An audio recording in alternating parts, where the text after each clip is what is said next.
Today, we're going to figure out how to connect a joystick and how to read its values. A standard joystick module has 5 pins.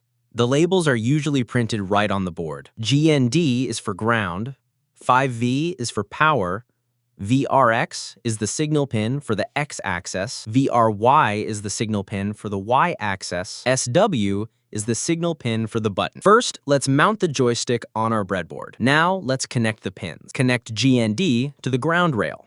Connect 5V to the 5-volt rail. Connect the VRX signal pin to the analog port A0. Connect the VRY signal pin to the analog port A1.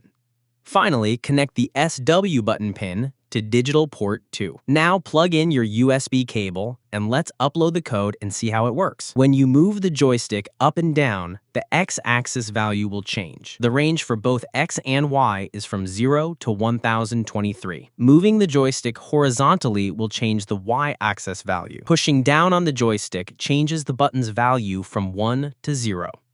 Let's look at the code. First, we'll declare variables to specify which pins are for the X-axis, Y-axis, and the button. We'll use analog read to read the analog signals from the X and Y axes and print them to the serial monitor. For the button, we'll use an if statement. If the button is not pressed, we'll print 1, and if it is pressed, we'll print 0. To make the readings easier to follow and prevent the screen from refreshing too fast, we'll add a 1-second delay. Don't forget to subscribe and like the video.